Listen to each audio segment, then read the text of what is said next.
Bonjour. Voilà, en général, le deuxième bonjour est beaucoup mieux que le premier. C'est vraiment un privilège pour Elsa, les enfants et moi-même d'être présents ce matin parmi vous. Et puis nous remercions aussi votre pasteur, au passage, de pouvoir aussi me permettre d'exercer le ministère de la parole ce matin au milieu de vous. Merci aussi à Jimmy, à toute l'équipe, aux musiciens, au service d'accueil, voilà, à tous les frères et sœurs de Saint-Pierre, de nous accueillir ce matin et de pouvoir aussi permettre de vivre ce culte de louange, de célébration aussi avec notre Seigneur qui, nous croyons, est présent ce matin dans ce lieu. Amen. Alléluia. J'aimerais souhaiter une bonne fête des mères aux mamans, un petit peu en retard, excusez-moi, je n'étais pas des vôtres la semaine dernière. Et puis par la foi aussi, une bonne fête des pères au papa la semaine prochaine. Voilà, je suis dans ce dimanche au milieu de vous ce matin, un petit peu entre les deux fêtes. Voilà, la semaine dernière, c'était la fête des mères. Et puis la semaine prochaine, ça sera la fête des pères. Donc un message aussi, je le crois, pour chacun d'entre nous, c'est mon souhait ce matin, non seulement de souhaiter bonne fête aux mamans, non seulement souhaiter bonne fête aux papas, mais ma prière, c'est que, chers parents, ce matin, vous puissiez être bénis dans la présence même de notre Seigneur, pour que vous soyez toujours des sources aussi de bénédiction entre vous, d'accord, et aussi pour les enfants, ou voire même peut-être les petits-enfants que le Seigneur vous a donnés, du moins pour une source de bénédiction pour votre famille. Et je crois de toute manière qu'on ne doit pas attendre le jour de la fête des mères pour souhaiter bonne fête à notre maman. On ne doit pas attendre la fête des pères pour souhaiter bonne fête au papa. On ne doit pas attendre l'anniversaire pour souhaiter un joyeux anniversaire, pour manifester une certaine forme d'amour. Et puis, chers frères, chères sœurs, n'attendez pas non plus la Saint-Valentin pour dire à votre mari ou à votre épouse « je t'aime » et puis offrir un cadeau. Pour moi, je crois que c'est tous les jours, alléluia, le temps de la bénédiction du Seigneur. C'est tous les jours la fête des pères, tous les jours la fête des mères, c'est tous les jours on doit manifester cet amour, frères et sœurs, entre nous, mais aussi dans nos familles. Et je crois, frères et sœurs, oui, c'est un petit peu comme cela aussi, entre guillemets, que je fonctionne. Je me souviens, et lorsque nous étions ici en vacances, et même encore aujourd'hui, il m'est arrivé souvent d'offrir des fleurs à ma belle-mère. Et puis elle me dit « Mais Nicolas, mais en quelle occasion ?» Il me disait que moi, n'a point d'occasion. C'est voilà, quand le cœur parle, quand l'amour est là, on ne doit pas attendre une occasion pour voilà, manifester cet amour. Voilà, c'est un plaisir d'offrir et puis on offre et on manifeste cet amour qui est là. On ne doit pas attendre le jour de la fête des mères pour prêcher sur la fête des mères. On ne doit pas attendre le jour de la fête des pères pour prêcher pour les papas. On ne doit pas attendre Pâques pour prêcher la mort et la résurrection de Jésus-Christ. On ne doit pas attendre la Pentecôte sur ce calendrier qui est là pour prêcher sur l'effusion du Saint-Esprit, les œuvres du Saint-Esprit, le ministère du Saint-Esprit. Je crois, frères et sœurs, que lorsque le Seigneur nous interpelle, lorsque le Seigneur nous parle, chaque instant que le Seigneur nous donne, il faut que nous puissions exprimer ce que le Seigneur met aussi dans notre cœur. Donc ce matin, c'est un message, oui, que j'ai pu apporter la semaine dernière à l'église du 23e, dans ce cadre justement de la fête des mères. Et j'aimerais l'apporter aussi, frères et sœurs, ce matin au milieu de nous, qu'on soit maman, qu'on soit papa, qu'on soit enfant. Je crois que ce matin, ce message veut toucher nos cœurs qui sont là dans la présence de notre Dieu. Et avant d'aller plus loin dans ce temps qui introduit ce message, j'aimerais simplement vous communiquer le titre. Je ne sais pas si on peut déjà l'afficher, s'il vous plaît. Voilà, le titre du message qui sera établi en plusieurs phases. Comme vous voyez avec ce mot, cette image qui est là, transmettre, lorsqu'on transmet des choses, il y a toujours une évolution, il y a toujours une progression, il y a toujours une croissance qui est là.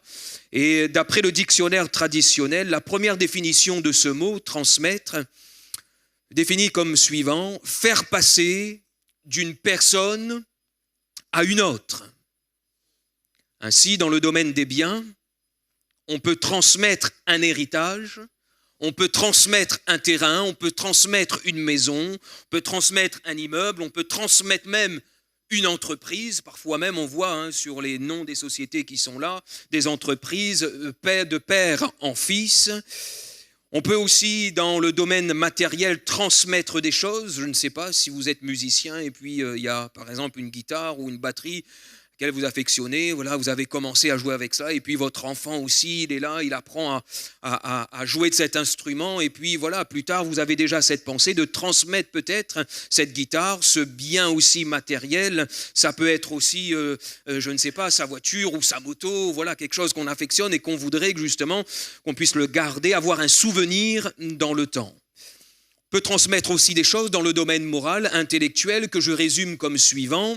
Les 3 S, c'est-à-dire transmettre un certain savoir, on peut transmettre un savoir, une connaissance qui est là, voilà, des choses que nous avons appris. Donc on va transmettre ces choses et parfois même l'éducation nationale nous aide aussi à transmettre les connaissances à nos enfants. Le 2e S, c'est le savoir-être, d'accord ?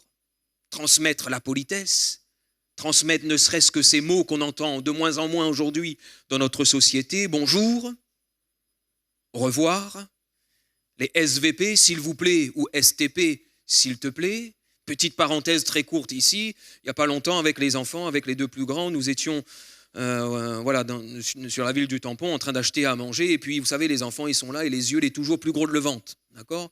Déjà passé commande. Et puis, Lucas qui est là, il affectionne, il aime bien les crêpes qui étaient là et les gaufres et le Nutella. Et puis, il dit, papa, je peux ? Il dit, non, déjà fini au bout de pain. Et quand vous serez fini au bout de pain, peut-être que... Là, il fallait commander quand même. Non, allez. Le cas de papa, il flanche. Ok, bon, on va commander. Oui, mais qui va commander ? Ben, tu vas commander. Tu vas dire si on peut rajouter à la commande. Dis non, papa, vas-y. Je dis, bon, ben, allez, viens, je t'emmène. Et puis voilà, je prends le temps, je dis, excusez-moi monsieur, serait-il possible de rajouter à la commande que nous avons pu passer une gaufre, voilà, nanana. Et puis le gars, il pose son stylo sur le comptoir, il dit, mais c'est tellement bien demandé. Et puis on regarde, et puis moi-même j'étais un peu étonné, il dit, non monsieur, excusez-moi, mais on entend très peu de personnes poser ce genre de questions avec une telle politesse aujourd'hui. On est là dans une société, ne serait-ce que pour commander un sandwich, on dirait que parfois on est en train de nous agresser. Et puis il a dit, voilà, que tout est possible maintenant. Je lui ai dit, bah, si tout est possible, ça sera aussi gratuit. Il m'a dit, ah non, quand même pas. Donc on peut transmettre ces choses. Vous savez, une éducation, une politesse, je passe là-dessus. On peut transmettre un bon comportement. On peut transmettre aussi une certaine notion de respect. On peut transmettre aussi, oui, du respect envers ses supérieurs, et quel qu'il soit, que ce soit notre patron. Et puis dès notre jeune âge, on nous apprend aussi à respecter les professeurs, les instituteurs, CPE, les professeurs des écoles qui sont là. Et avec l'évolution de la société, on le verra tout à l'heure dans l'application de ce message, si nous avons assez de temps. Lorsque nous étions encore en métropole, je travaillais dans un lycée en tant que surveillant et très vite je me suis aperçu que ce que j'avais vécu comme éducation, collège du 23e ou voire même primaire, à l'école Boiscourt, au lycée Roland-Garros à l'époque, ça avait quand même changé, et même envers les surveillants.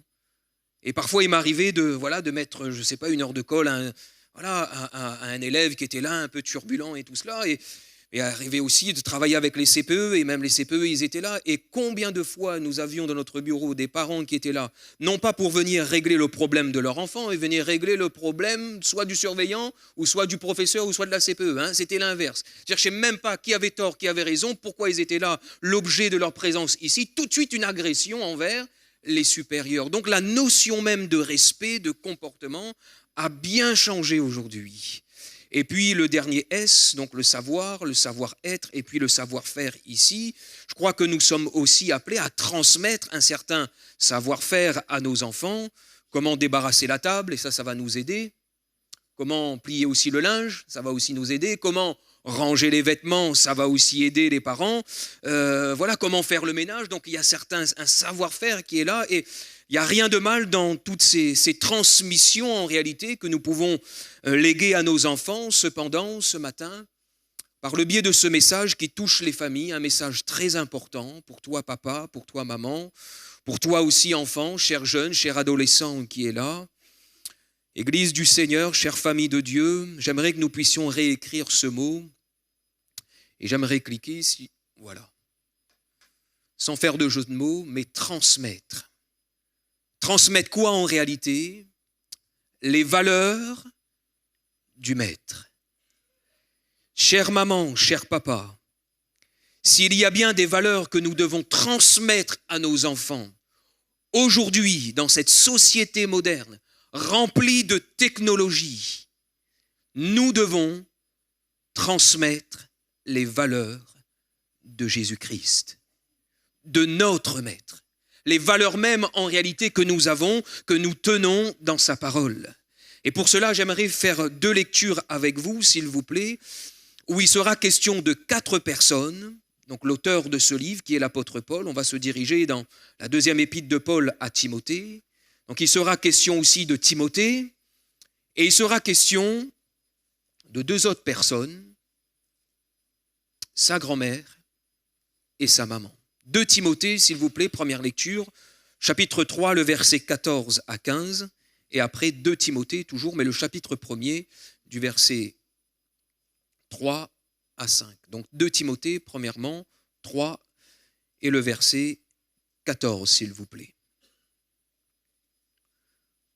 Voici ce que Paul dira à son compagnon d'œuvre, cet enfant dans la foi, qu'il a pu engendrer dans la foi, mais c'est ce qu'il va dire ici. Toi, demeure dans les choses que tu as apprises et reconnues certaines, sachant de qui tu les as apprises. Dès ton enfance, tu connais les saintes lettres qui peuvent te rendre sage à salut par la foi en Jésus-Christ. Amen. Qui aimerait bien avoir des enfants sages à la maison? Moi, Vienne se l'a fait. On aimerait tous avoir des enfants sages à la maison. Alors, qu'est-ce qu'il faut faire ici? Transmettre dès ton enfance, tu connais les saintes lettres qui peuvent te rendre sage à salut, alléluia, par la foi en Jésus-Christ, dans l'obéissance même du salut, mais je crois aussi dans cette sagesse de tous les jours. 2 Timothée, toujours chapitre 1er, le verset 3 à 5, s'il vous plaît.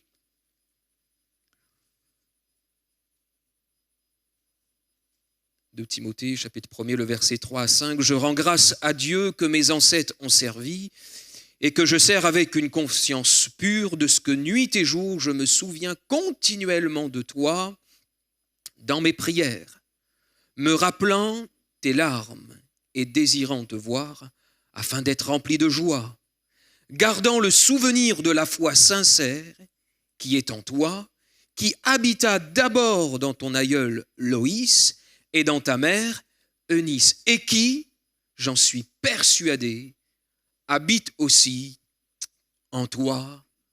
Amen. » Ces 2 textes nous informent que Loïs et Eunice ont transmis à Timothée 2 choses.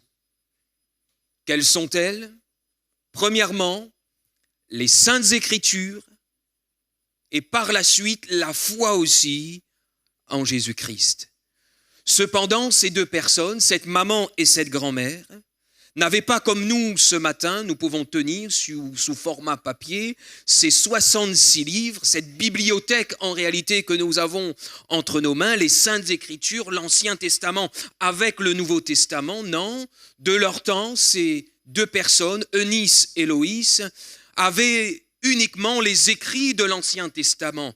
Et ce n'était pas simple comme nous pouvons feuilleter ces pages comme ceci, on peut même avoir sur le format numérique aujourd'hui, faire monter sur nos écrans, mais auparavant c'était des grands rouleaux qui étaient là et qu'il fallait justement dérouler, prendre du temps pour trouver les écrits de l'Ancien Testament, les écrits de Moïse, les écrits des prophètes, etc. Donc c'était des longs rouleaux qui étaient là. Mais ce qu'elles avaient entre leurs mains, les écrits de l'Ancien Testament, elles vont en réalité les transmettre à Timothée. Et le texte nous dit, dans la première lecture que nous avons pu faire ensemble, que dès son enfance, depuis ton enfance, tu connais. En réalité, tu as été au contact des Saintes Écritures. Et j'aimerais m'arrêter là quelques secondes avec vous pour vous apporter cette définition que nous avons dans le texte grec ici en ce qui concerne le mot enfance. Dès ton enfance. En réalité, en grec, c'est bréphos, qui signifie ceci, nourrisson, bébé, ou encore, tenez-vous bien, embryon ou fœtus. Et cette définition m'a encore interpellé. Il semblerait, sans tordre le sens des Écritures, c'est le grec qui nous permet de le faire ici, et de supposer que dès son enfance, dès le sein de sa mère, d'accord, Timothée, même s'il était encore dans cette vie qui était là, dans le sein de sa maman, même s'il était encore une masse informe. Oh, je vois bien Loïs ici qui posait une main sur son ventre, peut-être même avec sa maman, Eunice, avec sa maman Loïs qui était là, poser leurs mains sur leur ventre, cette forme qui était là, pour transmettre déjà, pour bénir déjà la vie de Timothée. Et nous pouvons encore appuyer cette pensée. Vous savez, lorsque Élisabeth va recevoir les salutations de Marie dans le Nouveau Testament, la Bible nous dit que lorsqu'elle va recevoir les salutations de Marie, l'enfant qui était là, l'enfant va tressaillir de joie et va tressaillir, il y aura une manifestation là dans son sein. Et la Bible nous dit ici, c'est le même mot, c'est bréphos en grec qui signifie embryon, fœtus, nourrisson ou bébé. En réalité, Timothée a été un peu comme Obélix. Il est tombé dans la marmite des Saintes Écritures depuis tout petit, voire même dès le sein de sa mère. Timothée reçoit une connaissance des Saintes Écritures par sa maman Eunice. Pourquoi ? Parce que la Bible nous dit dans Actes chapitre 16 que c'était une femme juive, une femme fidèle, donc au contact des Écritures sacrées de l'Ancien Testament. Sans doute que parfois, Eunice n'avait pas trop le temps de s'occuper de son enfant parce qu'elle travaillait, parce qu'elle était là, elle avait des obligations et on peut supposer que sa maman était en retraite, que Loïs était en retraite et qu'elle va confier aussi son enfant à sa maman, Loïs, et que sa maman de l'autre côté, pendant qu'elle gardait un Timothée chez elle ou à la maison, certainement qu'elle faisait cuire à manger, certainement qu'elle était là pour jouer aussi avec Timothée, mais je vois bien aussi Loïs en train d'éduquer Timothée, en train de prendre du temps pour transmettre la connaissance des Saintes Écritures à son petit-fils. Depuis ton enfance, tu connais. Tu connais ici, c'est le sens même d'apprendre par la vue. Peut-être même qu'il a appris à lire avec les écrits de l'Ancien Testament. Il y a une certaine connaissance qui t'a été transmise ici. Tu es versé en réalité dans les Saintes Écritures. Littéralement, tu as pu tourner tes yeux vers les Saintes Écritures. Et cette transmission des Saintes Écritures ont eu pour résultat, frères et sœurs, la foi en Jésus-Christ. En réalité, tout le travail que Loïs et Eunice, ce travail de transmission des Saintes Écritures, ce travail qu'elle a pu faire justement avec Timothée, ont préparé le cœur de Timothée pour recevoir le salut en Jésus-Christ. Il y a eu une instruction et par la suite une ouverture, puisque lorsque Paul, avec Barnabas, vont se diriger dans leur premier voyage missionnaire à Lystre et à Derbe, c'est là justement dans Actes chapitre 14 qu'ils vont parler de la bonne nouvelle, qui vont évangéliser, et très certainement c'est dans ce cadre-là, dans ce temps-là des Actes des Apôtres, et dans ce temps aussi pour leur ville, que Timothée, Loïs et Eunice se sont tournés cette fois-ci vers Jésus-Christ. Oh, il y a eu bien des choses surnaturelles qui se sont passées à Lystre et à Derbe. Il y a la guérison de ce boiteux de naissance, des âmes furent sauvées, nous dit la parole du Seigneur. En réalité, l'instruction des Saintes Écritures de l'Ancien Testament n'ont été qu'un tremplin. Ça a été comme le terreau pour que la semence de la foi soit jetée dans la bonne terre qui était le cœur de Timothée. Le travail de Loïs et de Eunice n'a pas été un travail en vain. Ça n'a pas été une perte du temps. Ça n'a pas été du temps perdu.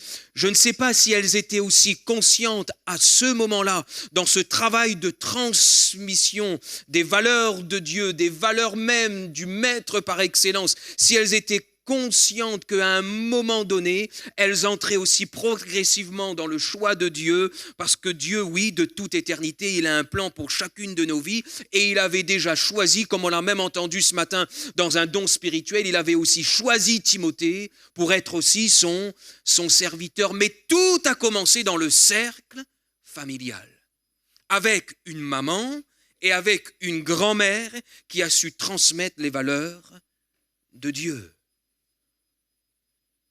Maman Eunice et grand-mère Loïs ont accompli en réalité leur responsabilité, celle d'instruire et d'élever Timothée dans le Seigneur. En réalité, elles ont transmis ce qu'elles ont pu trouver dans les écrits anciens. Et j'aimerais juste lire avec vous pour gagner du temps. Je lis pour vous, Deutéronome chapitre 6 et le verset 6. C'est ce qu'elles avaient déjà entre leurs mains. Et ces commandements que je te donne aujourd'hui seront dans ton cœur. Tu les inculqueras à tes enfants et tu en parleras quand tu seras dans ta maison, quand tu iras en voyage, quand tu te coucheras et quand tu te lèveras. Et puis dans Deutéronome chapitre 4 et le verset 9, il est dit ceci: seulement prends garde à toi et veille attentivement sur ton âme, tous les jours de ta vie, de peur que tu n'oublies les choses et que tes yeux ont vues et qu'elles ne sortent de ton cœur. Enseigne-les à tes enfants et aux enfants de tes enfants. Amen. Dernière lecture dans Proverbes, cette fois-ci, chapitre 22 et le verset 6. Ce texte aussi, elles avaient entre leurs mains, où il est dit ceci: instruis l'enfant selon la voie qu'il doit suivre, et quand il sera vieux, il ne s'en détournera pas. Amen.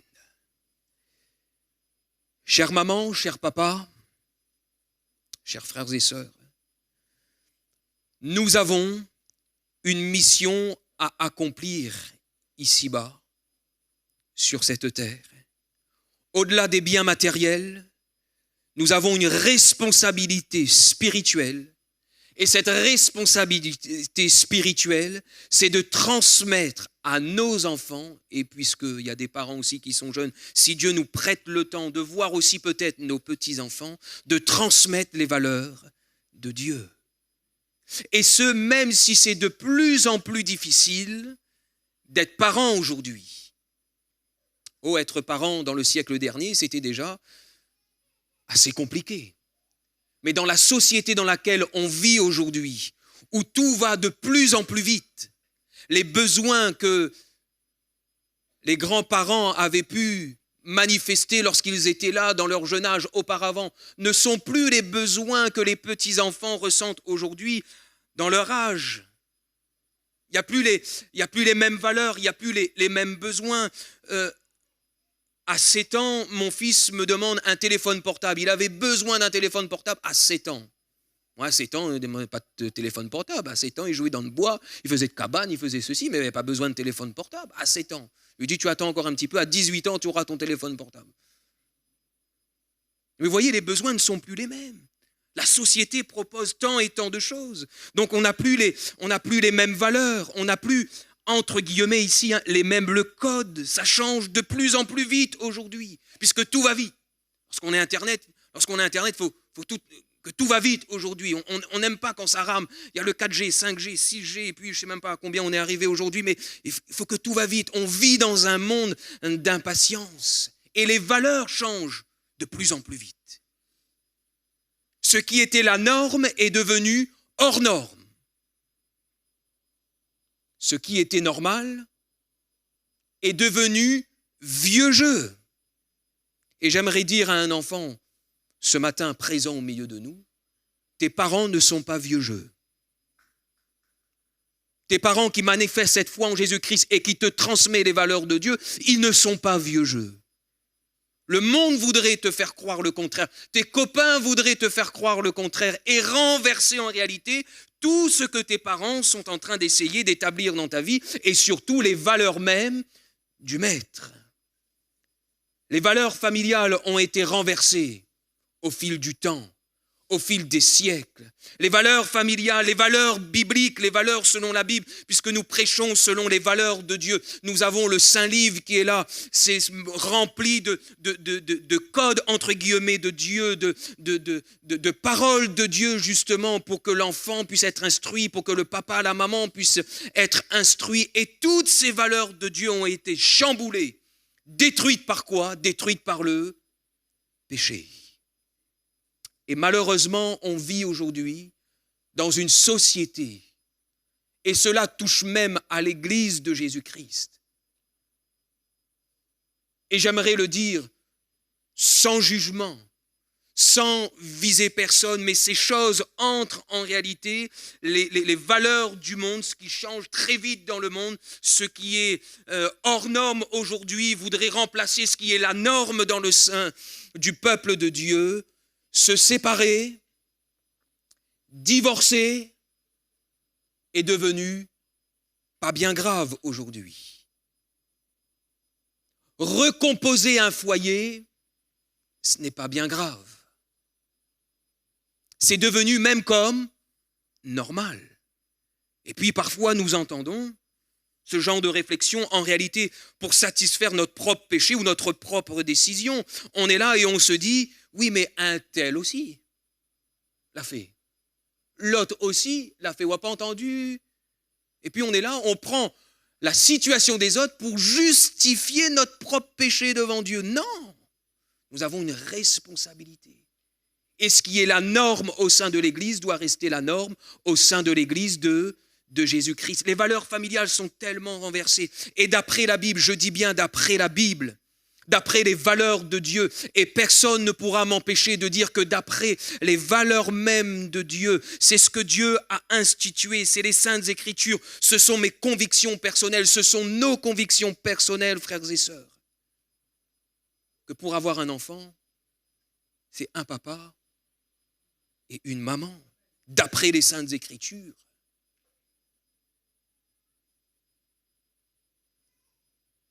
Ce n'est pas ce que Dieu veut pour les foyers. Dieu a pris le temps de créer tout ce qu'il y a de merveilleux dans la création. La nature, les montagnes, la mer, ces fleuves qui sont là. Dieu a pris le temps de créer l'homme à son image et d'établir le cadre familial selon ses commandements, selon ses propres valeurs, dans son essence de ce qu'il est. Tout était pur, tout était saint, mais à cause de l'entrée du péché dans le monde, tout a été chamboulé, même la nature a été chamboulée. Et ma prière ce matin pour l'Église est qu'elle soit composée, même de l'Église de Saint-Pierre, composée de Loïs, de grand-mère, composée de Eunice, de maman, de papa, de grand-mère, de grand-père, remplie de foi. Une foi sincère, une foi vitale, une foi d'après les Saintes Écritures, mais une foi aussi selon Jésus-Christ. Et ce petit mot qui est là, F-O-I, avec le F-O des hommes, des femmes, fidèles. Fidèles non seulement envers Dieu, mais aussi fidèles l'un envers l'autre. Le meilleur cadeau que tu pourras offrir à tes enfants, tu sais c'est lequel? Chers parents, chère maman, cher papa, le meilleur des cadeaux. Alors peut-être qu'aujourd'hui sa chambre est remplie de cadeaux, peut-être que même sur son petit livret sur le compte épargne, il y a quand même une petite somme qui est là. Oh tu peux, oui tu peux, il n'y a pas de souci là-dessus. Mais le meilleur cadeau que tu pourras offrir à tes enfants, cher papa, chère maman, c'est de rester ensemble jusqu'à la fin. Ça c'est le meilleur des cadeaux. Amen. Je me souviendrai toujours de cet ami qui rend son témoignage, qui est aujourd'hui dans le ministère, mais disait ceci qu'à l'âge de 6 ans, parfois on dit le maman, il est petit, il ne comprend pas rien. Oh, les mamans, il est petit, il comprend bien les choses. Déjà, dès 3 ans, il comprend bien les choses. 2 ans, les enfants sont conscients des choses. Puis il a dit des 6 ans, lorsque son papa et sa maman se sont séparés, il a dit que dans son cœur, il s'est passé comme quelque chose. Il dit même qu'il y a quelque chose qui a été comme brisé à ce moment-là, à 6 ans. Et malheureusement, parce qu'il a grandi, pré-ado, ado, il a fait des choix qu'il a emmenés dans une certaine délinquance, dans une forte délinquance. Mais grâce soit rendue à Dieu que le Seigneur l'a sauvé et a fait de lui aujourd'hui son serviteur. Il prêche la parole de Dieu aujourd'hui. Soyez fidèles l'un envers l'autre. Soyez fidèles envers Dieu, oui. Soyons des parents, des papas, des mamans, des grands-pères, des grands-mères qui osent aussi transmettre les valeurs de Dieu dans notre société. Osons, frères et sœurs. Parlons à nos enfants. Établissons toujours un dialogue avec nos enfants. Tout à l'heure dans l'application, si mes souvenirs vont revenir dans cette application, parce que je n'ai pas tout écrit ici, mais je laisse aussi la place au Saint-Esprit pour nous y conduire ce matin. Et je crois qu'il va me le rappeler aussi tout à l'heure. Je n'avais pas stylo tout à l'heure pour écrire ce que je devais écrire. Mais bon, ça reviendra tout à l'heure. Que nous puissions, frères et sœurs, transmettre et oser transmettre les valeurs de Dieu, même si tu vis avec un enfant très difficile. Avec le « i » de ce mot foi, soyons impliqués, frères et sœurs. Soyons impliqués dans ce travail de transmission, et on peut même couper ce mot, transmettre, transmission avec un trait d'union. Nous avons une mission à accomplir, une responsabilité, et soyons impliqués. Même si ton enfant grandit en ce moment, même s'il est là dans cet âge de l'adolescence, même si peut-être dans son cœur, il commence à te dire « mais moi, plus trop envie d'aller à l'église, moi, plus trop envie d'entendre la parole du Seigneur ». Et parfois, nous entendons parents dire « oui, mais voilà, je l'ai laissé aussi faire son choix. Oui, l'enfant doit faire son choix, mais tant que nous pouvons, à un moment donné, il faut toujours être impliqué et dire aussi à l'enfant et toujours transmettre avec peut-être un petit peu plus de sagesse, mais mettre aussi l'enfant en garde devant les conséquences aussi, mais toujours transmettre et toujours être impliqué, même si l'enfant a 18 ans, je crois que les parents doivent toujours rester quand même impliqués dans la vie de leur enfant.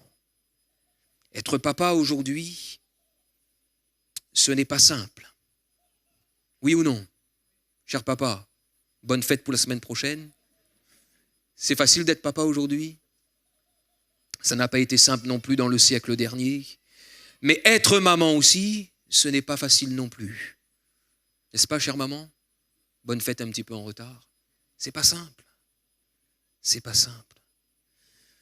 Nombreuses sont les mamans, et peut-être j'aimerais accentuer un petit peu plus sur les mamans. Nombreuses sont les mamans et les grands-mères ce matin, mais lorsque nous nous regardons les uns les autres, lorsque tu regardes la maman ou la grand-mère juste à côté de toi, souviens-toi toujours qu'elle n'a pas le même parcours de vie que toi. Elle a un arrière-plan différent. Certaines mamans ont grandi avec leur maman dans un cadre comme il fallait avoir. Et tu peux encore jouir de la présence de ta maman aujourd'hui, bénéficier de la présence de ta maman, et tu peux en remercier le Seigneur. Et peut-être que certaines ce matin sont au milieu de nous et n'ont pas connu leur maman. Ça arrive aussi.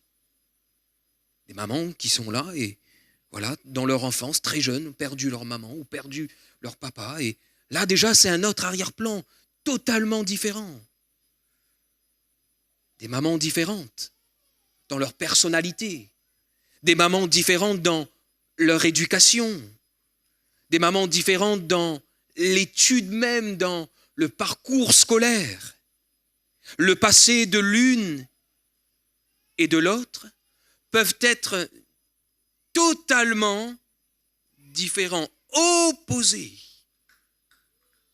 L'une va arriver à la foi à la conversion à Jésus-Christ, pas avec le même passé que l'autre.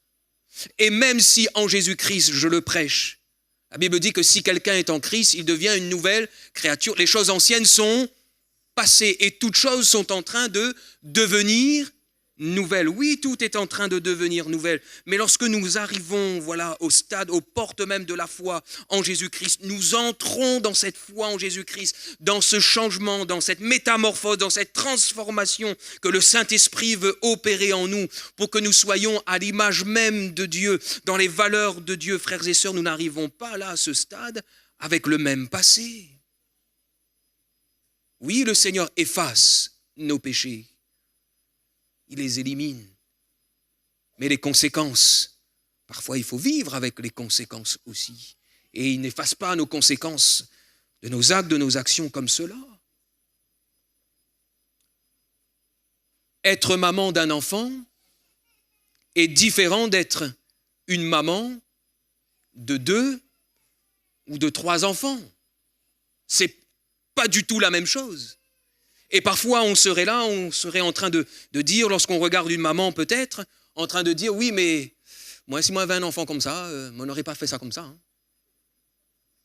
J'ouvre juste une petite parenthèse ici. Vous savez, le petit bébé qui pleure, pour moi, c'est pas trop grave s'il pleure, parce que ça rentre en cause avec ce que je vais dire. Nous étions à Verdun, et puis on avait du mal pour trouver une nounou, jusqu'au jour où on va trouver une nounou pour chercher les enfants à l'école, les ramener à la maison, faire les devoirs et tout cela, puisqu'elles allaient travailler jusqu'à assez tard, et puis moi aussi, les réunions commençaient à 19h avec les visites. Bon, c'était compliqué. Et pendant tout un temps, les deux petits, Lucas et Nina, venaient à l'église avec moi le soir. D'accord ? Commençait à 19h, et puis je pouvais les mettre devant, d'accord, sur une chaise, et du début jusqu'à la fin, on dirait même pas n'avait de maman était là. Et moi, je pouvais faire la réunion, parfois même faire chanter lorsque le chant n'était pas là. Ils ne bougeaient pas. Mais c'était sans compter sur les surprises du Seigneur. Vous savez, des fois, le Seigneur nous fait des surprises. Et puis, on apprend qu'Elsa, elle est enceinte. Surprise qui arrive. Et une petite parenthèse ici, ce n'est pas un accident. Hein. C'est une surprise. D'accord ? Parce qu'un enfant, c'est jamais un accident hein, dans le plan de Dieu. Alléluia. Pas dans les plans des parents, mais dans le plan de Dieu. Amen. Et une surprise arrive. Ouh là là. Puis vendre la poussette, toute, puis vendre la petite affaire. Non. Puis une petite surprise arrive. Et laissez-moi vous dire, la petite surprise qu'on a eue, eh ben aujourd'hui, même âge que Lucas avait auparavant, 3, 4 ans, même 5 ans, il ne reste même pas 10 secondes sur la chaise. Impossible. Et là, j'ai réfléchi. Parce qu'il m'est arrivé parfois de dire, ah mais oui, mais si... Et là, il bouge.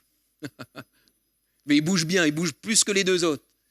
Et bien là, on voit que c'est différent, parce que l'enfant est différent. Et parfois, on est là en train de regarder l'un, Non, il y a un arrière-plan différent. Il y a des choses qui sont totalement différentes. Et on ne peut pas dire que oui, mais si moi m'avais eu un enfant comme ça, m'en aurait fait ci, m'en aurait fait ça. Non, gardons-nous de tout cela, frères et sœurs. Gardons-nous de tout cela. Je crois que ce matin, nous devons bénir le Seigneur qui fait toutes choses nouvelles. Qu'importe notre arrière-plan, il veut faire toutes choses nouvelles. Chère maman, cher papa, si vous êtes là ce matin, c'est une grâce de Dieu. Et s'il vous a confié un enfant, ou plusieurs enfants, ou un petit-enfant, ou plusieurs petits-enfants, ce sont des bénédictions de Dieu. Amen, ne l'oubliez jamais. N'oubliez jamais qu'un enfant est une bénédiction de Dieu. Que les petits-enfants, c'est une bénédiction de Dieu. Qu'ils soient tout petits, c'est une bénédiction de Dieu. Qu'ils sont là peut-être pré-ados, c'est une bénédiction de Dieu. Qu'ils soient ados, c'est une bénédiction de Dieu. S'ils sont jeunes, c'est une bénédiction de Dieu. Et peut-être qu'en ce moment, et j'arrive avec ce que je voulais dire tout à l'heure, peut-être en ce moment, tu es en train de vivre avec un adolescent qui est dur, qui est en train de marquer peut-être sa personnalité, son caractère, et tu sens qu'en réalité, les choses que tu as pu transmettre à ton enfant est en train de s'égarer, et tu es là, mais le Seigneur te dit avant tout, ne regarde pas là à l'instant le comportement de ton enfant, vois ton enfant comme une bénédiction avant tout du Seigneur. Et remercie le Seigneur. Et continue de prier pour lui. Si nous réfléchissons un petit peu plus loin, puisque vous savez, tout à l'heure, j'ai donné cette image d'après le grec, fait que Timothée, depuis son enfance, puis peut-être même qu'il était à ce stade dans le sein de sa mère, embryon, fœtus. C'est moi-même dire ce matin qu'un embryon, un fœtus, c'est une bénédiction aussi du Seigneur. Amen.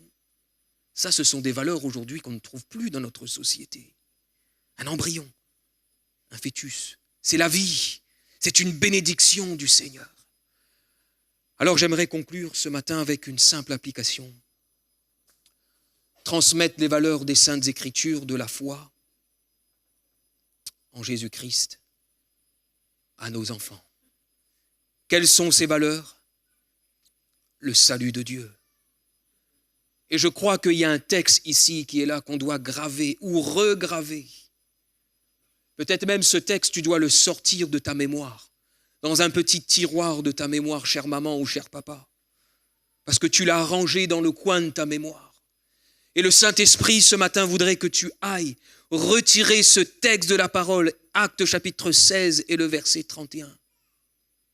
Que tu le retires et que tu crois à nouveau, comme nous l'avons chanté ce matin. Que si tu crois,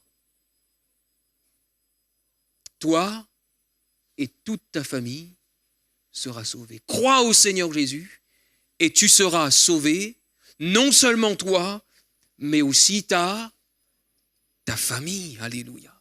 Le salut de Dieu pour nos familles. Lorsque Dieu commence un travail dans le cœur d'un papa, d'une maman, oh, le Seigneur ne veut pas s'arrêter là.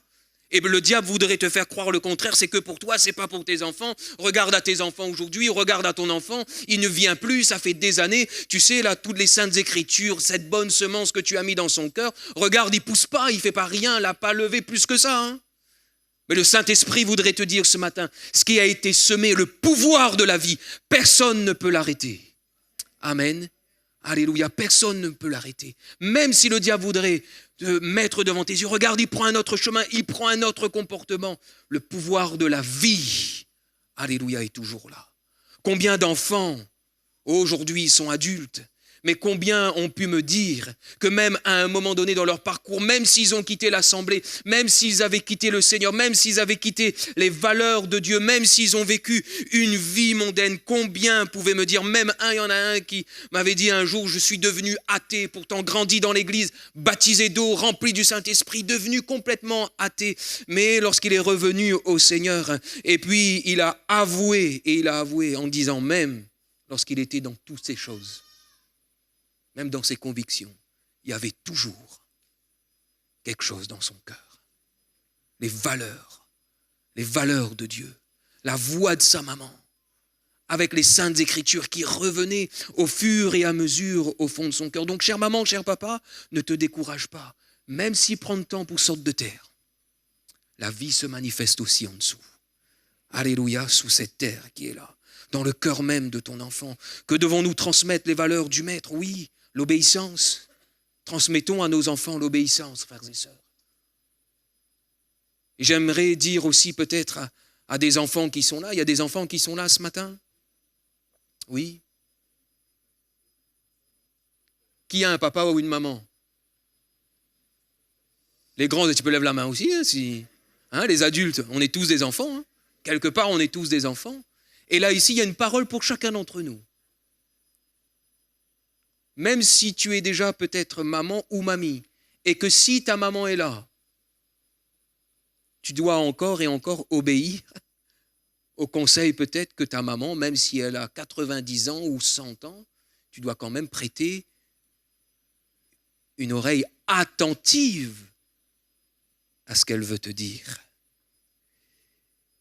Ce commandement que Dieu a donné à Moïse, repris par Jésus dans son ministère, dans l'évangile de Matthieu et de Marc, repris aussi par l'apôtre Paul, ce n'est pas un commandement comme cela, où il est dit ceci, honore ton père et ta mère, les deux, pas un plus que l'autre. Parfois on dit, je préfère plus. Non, pas de préférence. Et même avec les enfants, il n'y a pas de préférence. Les enfants sont différents. Eux, ils manifestent l'amour différemment. Mais l'amour, un papa et une maman, il reste le même. D'accord ? Et peut-être même à un enfant, tu sens peut-être que papa, maman, ils préfèrent l'un ou l'autre. Non, ils ne préfèrent pas. C'est que vous êtes différents, les enfants, et chacun manifeste l'amour différemment, le comportement différemment. Et nous, on le voit avec nos enfants à la maison. Mais l'amour du papa, il change ? Non. L'amour de la maman change ? Non. Donc ton papa et ta maman t'aiment. D'accord ? Comme les autres enfants ou ton frère ou ta sœur. Honore ton père et ta mère. Oh, ça m'a encore interpellé en regardant un petit peu le grec, Timaou.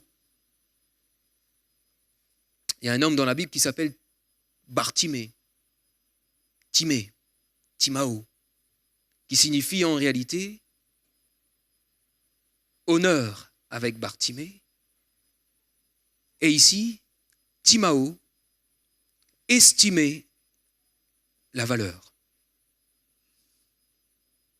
Estimer la valeur. Honore ton père et ta mère, littéralement, estimer la valeur. Est-ce que tu réalises encore le fait que d'avoir papa, maman, que tu sois enfant, que tu sois adolescent, que tu sois jeune, que tu aies ton foyer aujourd'hui, que tu aies ton épouse ou tes enfants, que tu es grand-mère, et que tu as encore ton papa ou ta maman, estime la valeur. Et qu'importe ce matin peut-être les problèmes, les difficultés qu'il peut y avoir dans les familles, parce que dans les familles, il y a parfois des difficultés, oui ou non? Il y a parfois des conflits, il y a parfois des choses qui sont là, qui touchent le cœur du papa, qui touchent le cœur de la maman, qui touchent aussi au cœur des enfants, des petits-enfants. Mais est-ce que chacun d'entre nous, ce matin, ici, là, dans ce lieu, nous puissions estimer la valeur d'avoir encore papa et maman? C'est souvent lorsque un être cher n'est plus là que nous disons « Ah !» ou qu'avec le temps, on réfléchit.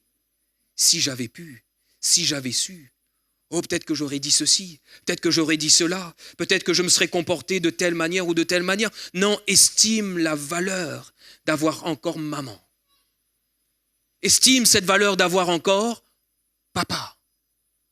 Estime cette valeur d'avoir encore une mamie, d'avoir encore un papy. Et honore-les, c'est cela, honore-les. Honore-les, soutiens-les. Les parents sont là pour soutenir les enfants, c'est vrai, mais de l'autre côté, les parents sont là aussi. Et si tu es adulte aujourd'hui, soutiens tes parents. Pourquoi tu ne vas plus voir ta maman? Pourquoi? Pourquoi tu ne vas plus voir ton papa? Pourquoi tu as coupé les ponts? Pourquoi tu refuses de répondre lorsque tu reçois ne serait-ce qu'un texto? T'écrives. Tu aimerais rétablir cette relation. Mais tu refuses. Le Saint-Esprit ce matin te dit ne refuse pas. Estime la valeur. Et de l'autre côté, honore ton père et ta mère. Il est même dit, afin que tu vives des jours comment? Parfois, il y a tellement de malheureux sur cette terre, puisqu'ils n'ont pas vécu ce texte de la parole. Honore ton père et ta mère. Et qu'importe le conflit, qu'importe ce qui s'est passé, s'il y a un temps où tu sens que c'est la réconciliation, qu'importe, voilà les blessures, même si tu es victime, qu'importe, choisis toujours le pardon. Alléluia. Afin que tu puisses vivre des jours heureux. T'enfile. Dernière application. Que pouvons-nous transmettre encore à nos enfants selon les valeurs du Maître? Eh bien, je crois, frères et sœurs, toutes ces valeurs morales que nous avons dans notre société, ce que nous avons, dans la Bible, contraire à notre société. Est-ce que tu enseignes encore à tes enfants et n'attends pas que le pasteur prêche là-dessus ou que les monitrices ou ceux qui encadrent les ados, les pré-ados prêchent là-dessus, mais est-ce que toi-même à la maison, tu enseignes tes enfants en ce qui concerne la sainteté? Vous savez, les monos dans nos églises sont là uniquement pour apporter un complément à l'éducation chrétienne de nos enfants. C'est un complément qu'ils reçoivent là. Je ne sais pas si c'est le mercredi ou le samedi, c'est un complément. Ils viennent pour prendre un complément. Mais tout commence à la maison. Est-ce que tu prends le temps de dire à ton adolescent, qui a 16, 17 ans, voire même 15 ans, voire même un petit peu plus jeune, aujourd'hui, nous descendons tellement vite qu'il faut descendre même dans l'âge aujourd'hui. Est-ce que tu prends le temps de transmettre à ton enfant la sainteté, la pureté? Est-ce que tu oses dire encore à ton enfant que d'avoir des relations sexuelles avant le mariage, c'est un péché? Est-ce que tu prends le temps de dire encore à ton enfant que oui, on doit arriver à ce stade du mariage pur? Est-ce que tu dis encore à ta fille, il faut que tu sois pur, il faut que tu restes pur, c'est les valeurs de Dieu, c'est ce que Dieu veut. Si tu ne respectes pas cela, tu vas pécher contre Dieu. Est-ce que tu le dis encore à ton ado, ce jeune qui est là? Est-ce que tu transmets encore les valeurs même, la pureté, la fidélité, le fait même de, peut-être il y a des fiançailles, il y a des temps qui sont là, mais est-ce que tu prends le temps de dire aussi à ton enfant qui est là, mais sois fidèle, le choix que tu vas faire, c'est pas le choix d'un jour, c'est le choix de toujours. La dernière fois, j'ai offert une rose à Elsa, je lui ai dit, une rose pour un jour et toi pour toujours. Alors, cher mari, Allez, Trappen Rose, tout à l'heure, dit la même chose. Seigneur, pardonne-moi. Mais est-ce que nous transmettons ces valeurs, la valeur de la fidélité? Être fidèle jusqu'à la mort. Être fidèle même dans les temps les plus compliqués. Oh, dans la vie de couple, il y a des temps difficiles, n'est-ce pas?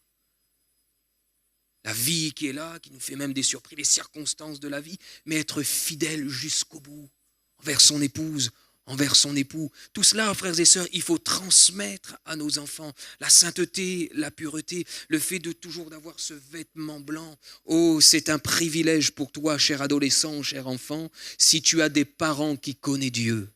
C'est un privilège. Alléluia. Oh oui, ils vont te transmettre des valeurs totalement différentes.